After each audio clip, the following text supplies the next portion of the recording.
Olá, bom dia. O A Notícia de Frente desta quinta-feira, dia 6, está no ar. Seja bem-vindo. Participa aqui com a gente, nosso WhatsApp aí no cantinho da sua tela. O programa vai te deixar super bem informado e a gente quer você também como comentarista aqui do A Notícia de Frente. Bom dia, Antero, tudo bem? Bom dia, Nayara. Bom dia, Lúcio. Bom dia, telespectador e telespectadora. Lúcio escapou de uma surra. Primeiro tempo era para ser 3-0. Nossa, também está muito otimista, hein, Antero? Não, teve o lance que o Luan lançou o ponta direita, ele entrou sozinho, dominou, chutou mal de pé esquerdo. Teve outro lance que o goleiro do Palmeiras fez uma defesaça, mas tudo bem, ele está lá para isso. Enfim, mas acertei o placar. Eu disse para um amigo ontem, o Corinthians vai ganhar de 0,5. Vai ser empate hoje e 1-0 lá na casa deles. Porque nós queremos ser campeão, é lá. Então sábado aguenta. Sorte do Lúcio é que é sábado. Pois é, né? Porque... Não, mas a gente não vai esquecer. Não, mas não vai ferir o Dia dos Pais. Entendeu? Então ele vai ficar tranquilo no Dia dos Pais.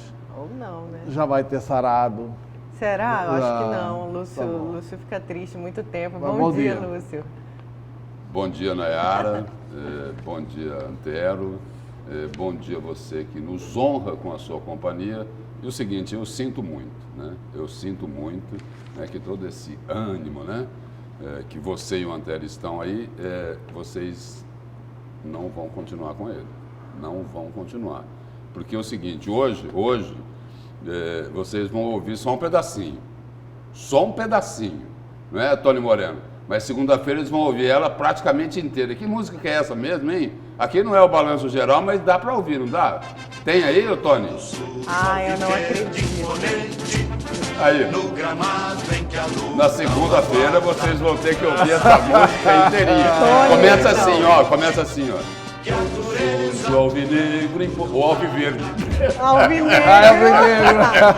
Foi de propósito, Tony, vai ter que colocar do Corinthians também, Tony. Não, hoje não. Hoje não. Não, deixa pra... Não, fica combinado, Nara. Toca de quem ganhar. Toca de quem ganhar. Você é coordenador aí, você assume o comando aí, manda aí, bate na mesa aí. Pois é, mas deixa ele. Olha, falando em futebol ainda, gente, vamos... agora sim, Tony, ó, tá vendo? Pra você, um beijo, ele não ia deixar a gente ter essa música maravilhosa, hein, Antero? Música que até arrepia. Lindo. Poção sentido, Tchau. Isso aí só perde por indo dormir. Eu vou discordar, mas vamos lá.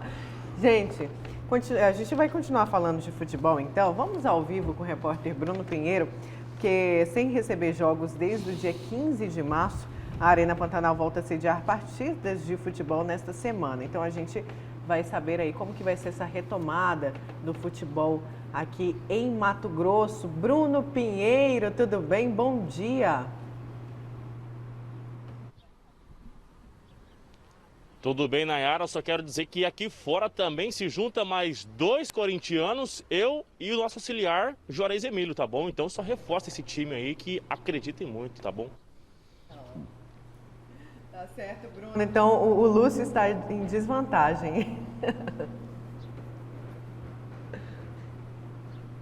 Nem tudo é perfeito, Olha, vamos ao que interessa. Então, sobre a volta do campeonato... A volta do campeonato mato-grossense, então, que retorna ainda esta semana, a expectativa é sobre os jogos em setembro, e a gente também ouviu o secretário de Esporte, Alberto Machado, que ele fala como vai funcionar, já que hoje a Arena Pantanal está recebendo o atendimento sobre a Covid-19. A gente acompanhou já que logo pela manhã, filas e mais filas se formando dentro e fora da Arena Pantanal, onde recebe todo acompanhamento de várias pessoas com sintomas ou não, que estão com a suspeita do novo coronavírus. Vamos entender um pouco mais, então, como vai funcionar esses jogos, se a comunidade, os torcedores vão ter acesso ou não. Essa entrevista é do secretário Alberto Machado. Veja.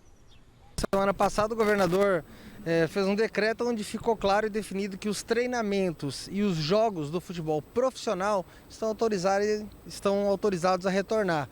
Nós temos aí o Campeonato Brasileiro da Série B, que começa nessa sexta-feira agora. A rodada de estreia é aqui, inclusive Cuiabá e Brasil de Pelotas. Então é importante também que os treinamentos profissionais fossem autorizados para que eles pudessem se preparar para os jogos.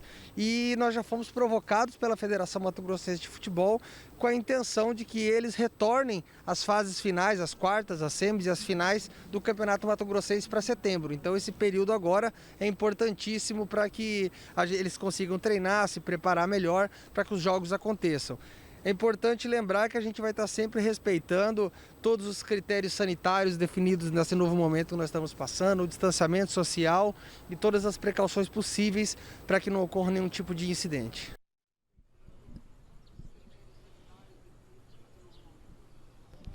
A gente acompanhou que em várias vezes o secretário reforça sobre os cuidados com a saúde e com quem vai aos jogos. Mesmo não indo quem é torcedor, a saúde dos jogadores também é muito importante, né? E a gente, claro, que sempre faz aquele chamado aos mato-grossenses que realmente incentive o seu time, que acredite. Isso é muito legal quando tem essa fé e a esperança de toda essa torcida mato-grossense que tudo vai voltando ao normal, mesmo a gente ainda sabendo que os números não são legais, a gente acredita em muito que é importante também com a nossa economia e esse lazer e diversão dos torcedores aí. Eu, como sou de Rondonópolis, acredito muito no nosso União, sempre acreditei no União, mas viva o nosso Cuiabá também, viu, Nayara? Mas é corintiano também, né, o Bruno? Foi isso que a gente entendeu no começo desse link? Exatamente isso, exatamente isso. Então temos obrigada, viu, Bruno? Daqui a pouco a gente volta com o Bruno, com o caso Isabelle, mas temos aí na equipe do Bruno corintiano, Juarez, que é o motorista corintiano, e como nada é perfeito, nem tudo é perfeito, o repórter cinematográfico, o Valdeir Moraes, que é porco. Não é, Lúcio Sorge? Estou ouvindo, Nayara. Ai, gente, olha... vamos aqui com informações da Covid-19, com 16 mortes nas últimas 24 horas. Mato Grosso ultrapassa as 2.000 mortes da doença, chegando a 2.013 óbitos, 58.475 casos confirmados da doença, 37.038 recuperados e temos aí o número de leitos de UTIs disponíveis pelo SUS, 86, com uma taxa de ocupação de 82,26%. E eu trago aqui a notícia do GD que em Goiás, após 14 dias internados, o cacique Aritana morre de Covid-19. O cacique Aritana, de 70 anos, não resistiu e faleceu ontem, quarta-feira, após ser internado com Covid-19 no Hospital São Francisco de Assis, em Goiânia. Líder do Alto Xingu, Aritana ficou num leito da unidade de terapia intensiva por 14 dias. O respeitado líder deu entrada na unidade médica no dia 22 de julho, com parte do pulmão comprometida em decorrência da doença.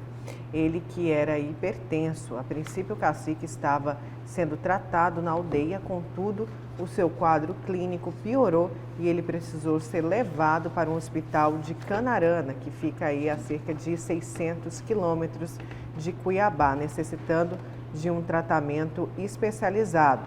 Ele foi transferido novamente, desta vez para um leito de terapia intensiva no estado vizinho, que é Goiás. Líder conhecido por defender os direitos dos indígenas e a proteção também da Amazônia, o cacique teria iniciado uma campanha de arrecadação de fundos para levar cuidados médicos à comunidade.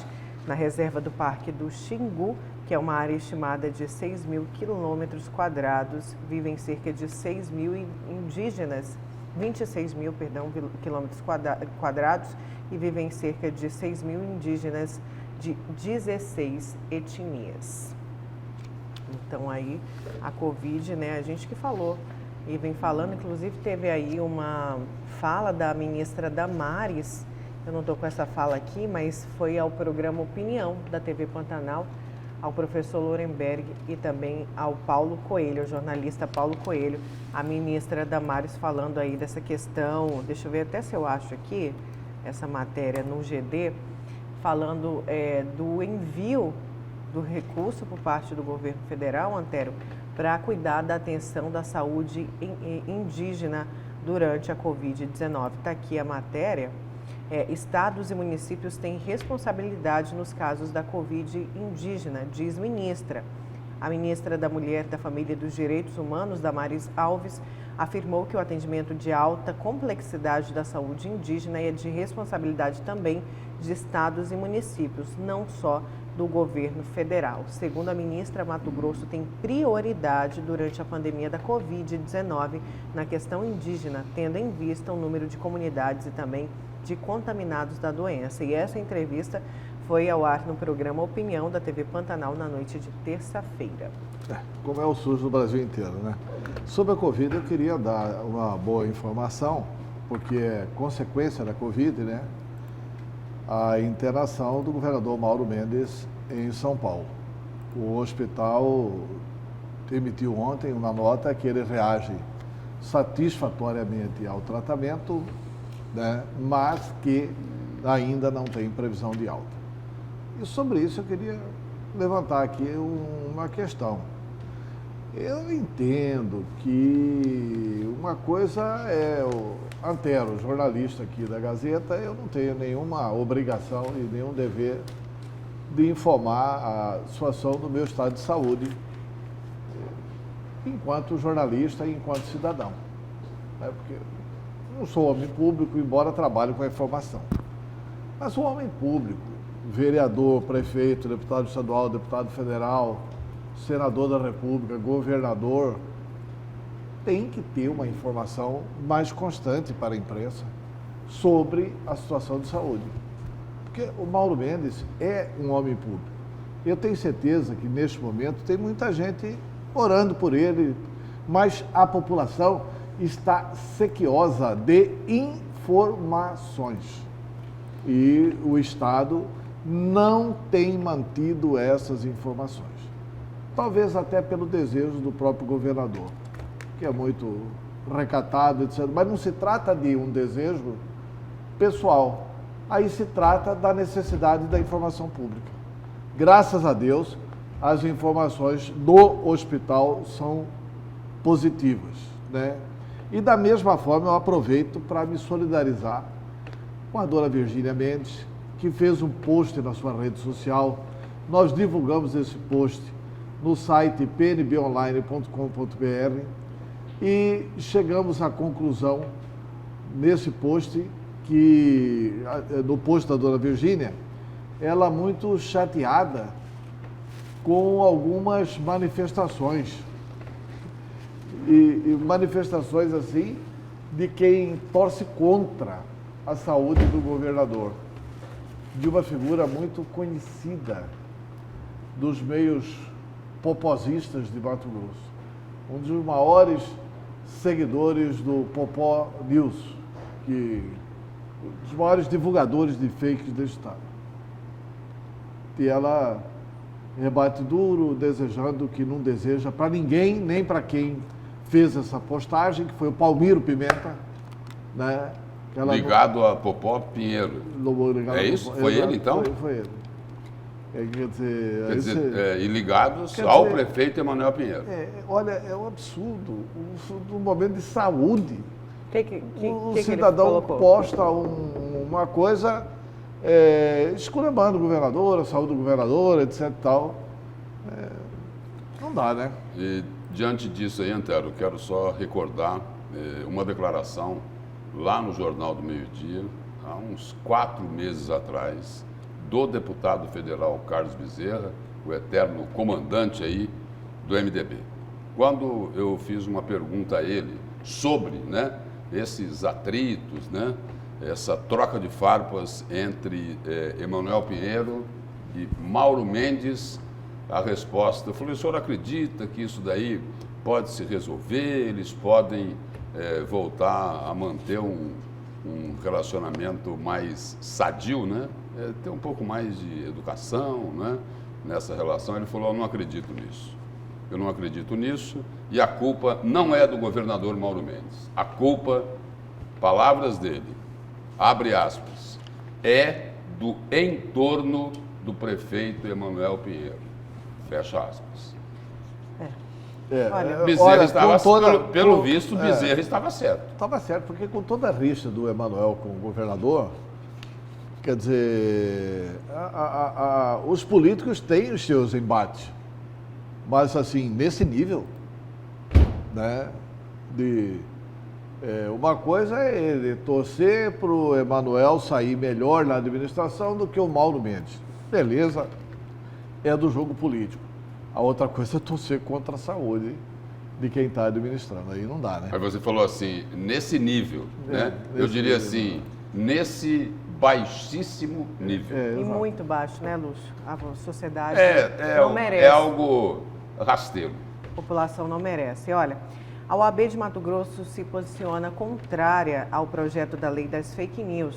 O assunto já divide o Conselho Federal da Ordem com uma ala que segue o presidente da OAB Nacional, Felipe Santa Cruz, que apoia o projeto de lei, e outra que classifica o PL aprovado no Senado como inconstitucional. O José Porto conversou com o presidente da OAB aqui de Mato Grosso sobre esse assunto. Confira. Bom dia a vocês da bancada e quem nos honra em casa com a audiência aqui na Notícia de Frente. Esse projeto ele é bastante polêmico, ou seja, veio num caminhar no Congresso Nacional, passou pelo Senado, o famoso PL das fake news. É o projeto de lei 2630 de 2020. Passou numa votação no Senado e agora está na Câmara para um debate. Nos últimos 10, 15 dias, houveram aí várias discussões e até o convite por parte do presidente da Câmara, Rodrigo Maia, para youtubers, digital influencers, ou seja, pessoas que estão relacionadas com o segmento da internet, que utilizam canais no próprio YouTube, como também de WhatsApp. E o que se ouve também já há algum tempo é milícia digital, assassinato de reputações, uma série de questões relacionadas aí do uso das redes, as plataformas mundiais para ataques políticos. Isso cada vez mais piora a situação num ano político onde há a escolha, em novembro, de prefeitos. No caso aqui de Mato Grosso, terá até uma escolha também, uma eleição suplementar para o Senado Federal.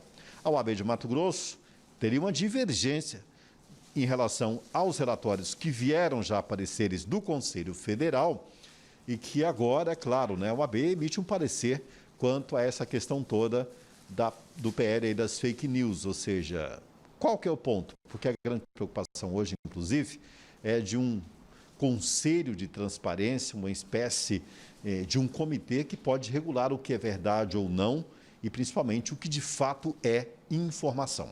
Nós vamos conversar com o presidente da OAB de Mato Grosso, o advogado Leonardo Campos, para a gente saber os detalhes. Presidente, existe 2 conselheiros que já emitiram um parecer, um deles rechaça isso, o que passou no conteúdo do PL no Senado como inconstitucional, na maioria dos pontos. O outro acata de uma maneira, seguindo até o presidente nacional da OAB, o advogado Felipe Santa Cruz. Vocês analisam esse PL hoje, o que mais chama a atenção, presidente, o que mais preocupa em relação a esse projeto de lei das fake news, como é chamado? Primeiro, cumprimentar todos os telespectadores, cumprimentar o programa aí, espero encontrá-los com muita saúde. Nós precisamos dividir os temas. O tema está sendo analisado a nível de Conselho Federal da OAB, como você disse, e foi analisado por uma comissão de conselheiros estaduais e federais da OAB Mato Grosso, que elaborou um parecer que foi aprovado à unanimidade pelo Conselho Pleno da OAB Mato Grosso. Esse parecer concluiu pela inconstitucionalidade do PL das fake news. Encaminhamos esse parecer ao Conselho Federal, lá trava-se uma nova discussão, aí Brasil inteiro, onde existe essa divergência dita por você, e o parecer da OAB Mato Grosso vai ao encontro, ou seja, no mesmo sentido do parecer da conselheira federal Sandra Krieger, qual seja, pela inconstitucionalidade do PL das fake news. Por que é inconstitucional esse projeto que passou no Senado? Nós entendemos que o projeto de lei fere a Constituição no que pertine à liberdade de expressão. Isso não poderia ter sido regulamentado e não pode ter sido regulamentado por lei federal. Precisa mexer na Constituição através de projeto de emenda constitucional da PEC e não regulado por lei federal. Mas é importante deixar claro para a sociedade, dentre as minúcias técnicas do projeto de lei, a liberdade de expressão é cláusula pétrea para a OAB. Liberdade de expressão coaduna com democracia e é um dos pilares que mantém a República. Aquilo que visa tolir a liberdade de expressão, uma imprensa livre, caminhando para um outro prisma, mas tudo dentro do conceito de liberdade de expressão, não combina com democracia. A OAB de Mato Grosso rechaça um segmento da ordem federal, inclusive apoiado pelo presidente Felipe Santa Cruz, dessa inconstitucionalidade. O senhor acredita nessa defesa também de que esse projeto hoje das fake news ele está muito mais num fator político do que técnico de utilização de plataformas e de redes sociais? No âmbito da ordem, não. No âmbito da ordem, a ordem não tem... No âmbito geral do Congresso? No âmbito geral, aliás, o Congresso é uma casa política, é natural que assim o seja. Obviamente que a partir de elementos técnicos dos especialistas, mas o ambiente de debate no Congresso Nacional, qualquer das casas, ele é político e assim é por essência. O que não é político é o debate no âmbito da OAB. A OAB não trava o debate e não flerta com o debate político, ela flerta com o debate técnico. E é absolutamente normal e natural que haja entendimento e posicionamento divergente. Mas a partir do momento que o Conselho Federal votar o assunto, esse será o posicionamento do sistema OAB e, óbvio, a OAB Mato Grosso caminhará no mesmo sentido da aprovação dada ao Conselho Federal. O que não impede, enquanto seccional, enquanto Estado que tem autonomia e independência, exarar o nosso estudo técnico. Muito obrigado pelas suas informações. O bate-papo aqui, o presidente da OAB de Mato Grosso, o advogado Leonardo Campos, portanto, é isso. É um debate que só aprofunda, né? E também já aí previstas várias reuniões na Câmara Federal para debater esse UPL das fake news. Com as imagens do Nilton Oliveira e o apoio técnico do Francisco Borges, José Porto para a Notícia de Frente. Obrigada, Porto, pelas suas informações. Olha, vamos com os destaques de vocês, saber qual que vai ser o destaque de hoje, Lúcio, qual que vai ser o seu? Meu destaque é o seguinte, para falar de Lava Jato, falar de Sérgio Moro, falar do palmeirense, né? Do palmeirense clã Bolsonaro e para falar do corintiano Lula. Mas não tem nada a ver com futebol, não. Não tem nada a ver com futebol. Aí é o seguinte, hoje eu não vou agradar ninguém. Hoje eu não vou agradar ninguém. Não vou agradar nem a direita e não vou agradar a esquerda. Porque a turma do Bolsonaro arrebentando com a Lava Jato, não é isso? E o Lula, o seguinte, o Lula estão agora tentando anular sentenças contra ele por colocarem Sérgio Moro em suspeição. Sérgio Moro, que foi assim, gentilmente, nem tão gentilmente convidado, né? Colocaram ele para fora do governo Jair Bolsonaro e aí depois Sérgio Moro falou, olha, não foi ele mesmo, que se colocou. Foi melhor mesmo eu sair, porque não tem interesse em combater a corrupção. É aquilo que o Antero já colocou aqui. Tem um grande acordão nacional, entendeu? Tem um grande acordão nacional para que a Lava Jato seja enterrada. A cada dia tem uma conspiração, tanto da direita quanto da esquerda. Ou seja, a turma do Bolsonaro arrebenta com a Lava Jato, e aí acontece a mesma lá com a turma do PT, que já estão pensando, inclusive, no seguinte, olha, quando é que Lula vai lançar a campanha dele à presidência da República, depois que as sentenças dele na Justiça forem anuladas? Isso tudo, Nayara Moura, aproveitando o seu sorriso aberto, depois daquela roubalheira danada que fizeram lá no governo do PT, tendo como sócios o MDB, o PP, o PTB desse senhor estranho, né? Que atende pelo nome de Roberto Jefferson, e que parece que anda enfrentando algum tipo de problema, né? Eu achei que você ia falar assim, ele saiu para trabalhar a campanha de 2022. Não, mas, por exemplo, estão querendo o seguinte, Por isso a que eu ri. direita e a esquerda estão querendo condenar, né? Dizer o seguinte, olha, o grande culpado dos problemas desse país aqui é Sérgio Moro, o homem que liderou a maior operação de combate à corrupção no país. Esse deve ser o grande pecado dele, entre aspas. Vamos ao seu destaque, Antero? Olha, meu Como eu destaque- disse aqui, é o seguinte, eu não ia agradar ninguém, nem Nayara Moura eu consegui agradar com esse comentário de hoje. Vamos ao seu destaque. Daqui a pouco a gente volta ao seu, O meu Lúcio. destaque é o seguinte, que o presidente do DEM pode deixar o DEM sem candidato à Prefeitura de Cuiabá. É isso. O presidente do DEM é Fábio Garcia.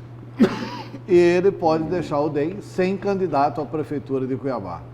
O DEM que tinha a UFA, como diz o Cuiabano, de candidatos, uma pinca de candidatos, parece que está minguando, não tem nada e pode ser uma força acessória em Cuiabá.